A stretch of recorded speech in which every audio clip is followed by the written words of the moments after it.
Europe में बहुत ज्यादा जिस किताब का वांचन हुआ, नाम फुटप्रिंट्स। उसमें कथा ऐसी है कि एक प्रवासी रण प्रदेश रेगिस्तान में मुसाफिरी के लिए जा रहा है।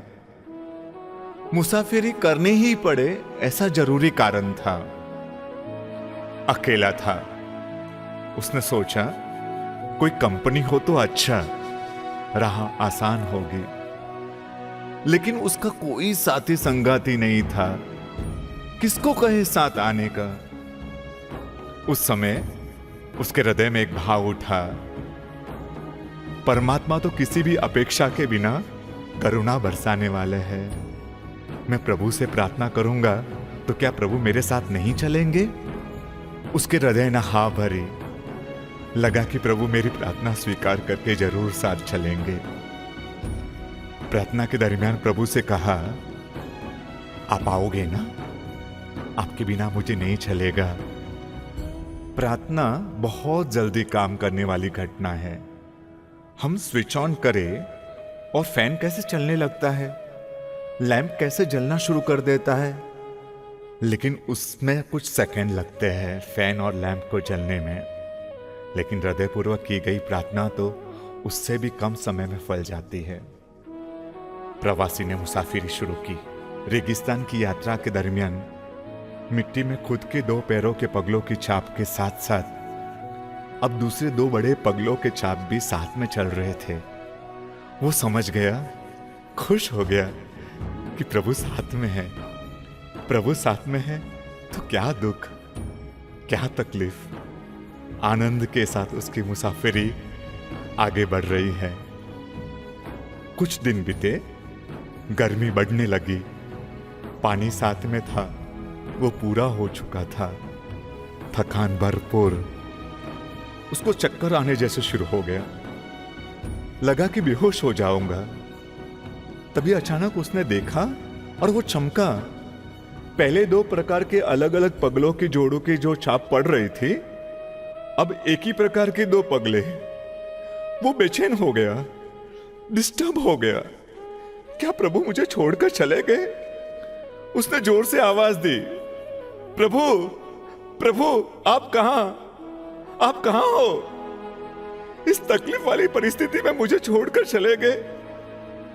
और अचानक उसको कुछ आवाज सुनाई देने लगे, बेटा, मैं तो यहीं हूं। अरे आप यहीं हो तो आपके पगलों के चिन्ह क्यों नहीं पड़ रहे हैं? फिर आवाज गूंजी, बेटा, तुझे नहीं मालूम क्या हुआ था। गर्मी और थकान, प्यास के कारण तू जमीन पर गिर गया था। फिर मैंने तुझे उठाया और तुझे मालूम है, अभी भी मैं तुझे मेरे कंधे पर उठाकर चल रहा हूं। तुझे जब होश आया, तूने एक ही जोड़े के चिन्ह देखे, पर तू कहां है ये तूने नहीं देखा। तुझे मैंने उठाया हुआ है और जो स्टेप पैरों के छाप पड़ रहे हैं वो मेरे पैरों के हैं, वो मेरे पगलों के हैं। अब तू ही सोच, तेरे पगलों की छाप कैसे पड़ेगी इस वक्त। प्रवासी के आंखों में आंसू आ गए। प्रभु कितना ध्यान रखते हैं। कब? जब हम 100% शरणागति स्वीकार करते हैं। जब श्रद्धा का लेवल 150% होता है, तब प्रभु हमारी दुनिया में अपनी दुनिया बनाते हैं। विश्व युद्ध के समय लंदन पर जब बॉम्ब वर्षक विमान युद्ध के समय बॉम्ब बरसा रहे थे, उस समय की घटना है। एक ओल्ड एज के लेडी के वहां एक भाई मेहमान बनकर आए। शाम का खाना खाया। ओल्ड लेडी ने फिर प्रार्थना की और दोनों सोने को चले गए। थोड़ी देर में तो बॉम्ब वर्षक विमानों का काफिला उनके घर की दिशा की तरफ आ गया। धड़ाधड़ बॉम्ब की वर्षा शुरू हो गई। आजू बाजू कई मकानों से आग की लपटें दिखने लगी। बेचारे उस भाई को नींद कहां से आए। विचार में पड़ गए कि यहां आकर बहुत बड़ा जान का जोखिम ले लिया। और ऐसी बॉम्ब वर्षा रात भर होती रही। इस मकान पर एक भी बॉम्ब नहीं गिरा। सुबह नाश्ता टेबल पर माँ जी और मेहमान नाश्ता कर रहे थे।